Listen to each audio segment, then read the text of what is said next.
नमस्ते। चलिए, आज के इस सफर में हम ज्वार की खेती को समझते हैं।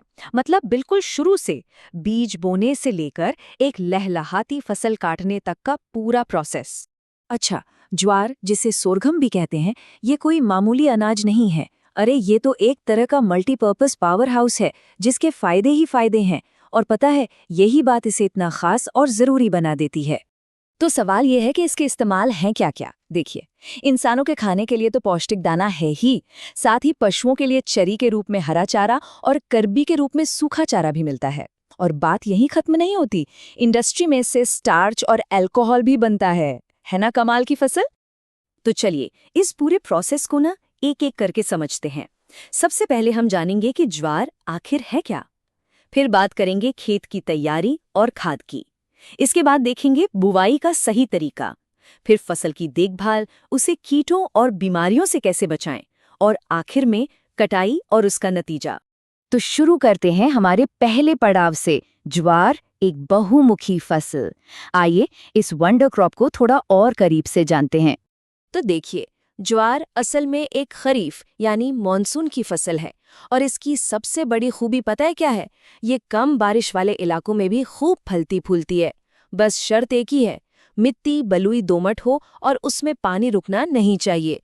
बस फिर तो देखिए इसका कमाल।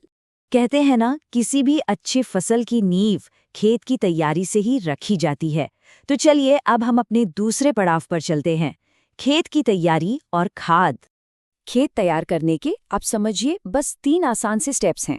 सबसे पहले मिट्टी पलटने वाले हल से एक गहरी जुताई करनी है।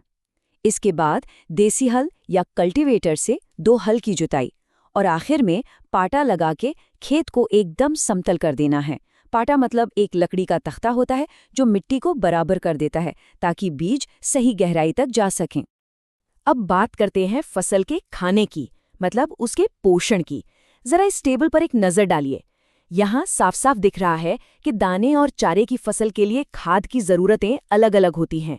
जैसे गोबर की खाद दाने के लिए 100 से 150 क्विंटल प्रति हेक्टेयर चाहिए, तो वहीं चारे के लिए थोड़ी ज्यादा, 150 से 200 क्विंटल। और इसी तरह एनपीके यानी नाइट्रोजन, फास्फोरस और पोटाश की मात्रा भी दी गई है। लेकिन एक बहुत जरूरी बात, सिर्फ खाद की मात्रा ही नहीं, उसे देने का सही समय भी बहुत मायने रखता है। देखिए, सारा फास्फोरस और पोटैश को बुआई के साथ ही दे देना है, पर नाइट्रोजन को 2 हिस्सों में बांट कर देना है। आधा बुआई के समय और बचा हुआ आधा 40 से 50 दिन बाद।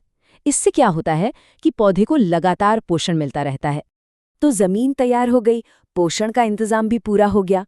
अब आता है सबसे जरूरी काम, यानी बुवाई। और ये है हमारा तीसरा पड़ाव, बुवाई की सही विधि। और यहाँ ना एक मजेदार बात है कि आप ज्वार किस लिए उगा रहे हैं, दाने के लिए या चारे के लिए, इसी बात से तय होगा कि बुवाई करनी कैसे है। तो इन दोनों तरीकों में आखिर फर्क क्या है? देखिए, अगर दाना चाहिए तो बुवाई होगी कतारों में, मतलब रोज में, और इन कतारों के बीच 45 सेंटीमीटर का फासला रखना है। इसमें बीज लगता है करीब 12 से 15 किलो प्रति हेक्टेयर। लेकिन अगर चारा उगाना है तो छिटकवा विधि अपनाई जाती है, जिसमें बीज को बस खेत में बिखेर दिया जाता है। हाँ, इसमें बीज भी ज्यादा लगता है, करीब 40 से 50 किलो। और चारे को और भी पौष्टिक बनाने के लिए इसके साथ अक्सर उड़द या मूंग जैसी फसलें भी बो देते हैं। तो यहाँ एक बहुत अहम सवाल उठता है, आखिर बुवाई करने का सबसे सही समय कौन सा है? और इसका जवाब एक बार फिर इस बात पर निर्भर करता है कि फसल का मकसद क्या है। अगर दाने के लिए फसल उगा रहे हैं तो सबसे सही समय है जुलाई का दूसरा हफ्ता। अब सवाल है क्यों? क्योंकि अगर जल्दी बो दिया तो फूल आने पर बारिश उसके पराग को धो सकती है और फिर दाने ही नहीं बनेंगे। वहीं चारे के लिए जून की शुरुआत में ही पलेवा करके बुआई कर देते हैं। पलेवा का मतलब है बुआई से ठीक पहले खेत में एक हल्की सिंचाई करना, ताकि बीज को उगने के लिए भरपूर नमी मिल जाए। चलिए, बीज तो बो दिए गए, पर अब असली मेहनत शुरू होती है, और वो है फसल की देखभाल। तो चलते हैं हमारे चौथे सेक्शन की ओर। हाँ, ये फसल भले ही मॉनसून पर काफी निर्भर करती है, पर 2 मौके ऐसे आते हैं जब खेत में पानी की कमी बिल्कुल नहीं होनी चाहिए। पहला, जब बालियां निकल रही हों, और दूसरा, जब उन बालियों में दाना भर रहा हो। ये फसल के लिए सबसे नाजुक दौर होता है और इन क्रिटिकल स्टेजेस पर नमी की कमी का सीधा मतलब है पैदावार में भारी गिरावट। अब फसल के साथ कुछ बिन बुलाए मेहमान भी उगाते हैं, यानी खरपतवार, जो सारा पोषण चुरा लेते हैं। इनसे निपटना बहुत जरूरी है। आमतौर पर बुवाई के 3 हफ्ते बाद एक निराई गुड़ाई काफी होती है। और अगर केमिकल कंट्रोल की बात करें तो एट्राजीन का इस्तेमाल किया जा सकता है, जिसकी मात्रा और तरीका यहाँ दिया गया है।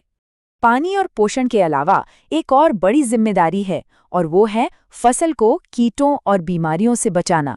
तो हमारा 5वां सेक्शन है फसल सुरक्षा। ज्वार की फसल पर 2 बड़े दुश्मन हमेशा नजर रखते हैं। पहले हैं कीड़े, जैसे प्ररोह मक्खी और तना भेदक, जो पौधे को शुरू में ही खराब कर देते हैं। इनसे बचाव के लिए मेटासिस्टॉक्स या फोरेट जैसे उपाय हैं। और दूसरा दुश्मन है एक फंगस से होने वाली बीमारी, लूज स्मट, जो दानों को काले पाउडर जैसा बना देती है। और इसका सबसे अच्छा इलाज है रोकथाम, यानी बुआई से पहले ही बीज को कार्बेंडाज़म से उपचारित कर लें। और अब हम पहुंच गए हैं इस सफर के सबसे रोमांचक पड़ाव पर। इतनी सारी मेहनत के बाद अब फल का समय आ गया है। हमारा छठा और आखिरी सेक्शन, कटाई और परिणाम। तो इस पूरी मेहनत का शेड्यूल कैसा दिखता है? देखिए, बुवाई के करीब 60 दिन बाद ही हरा चारा यानी चरी कटाई के लिए तैयार हो जाती है। और अगर दाने की फसल है तो उसके लिए लगभग 110 से 115 दिन का इंतजार करना होता है। ये टाइमलाइन पूरे प्रोसेस को एक नज़र में समझा देती है। और अब बात करते हैं असल कमाई की। अगर सब कुछ ठीक ठाक रहा तो 1 हेक्टेयर से 30 से 40 क्विंटल तक दाना मिल सकता है। ये वाकई में एक बहुत ही शानदार पैदावार है। लेकिन रुकिए, कहानी यहीं खत्म नहीं होती।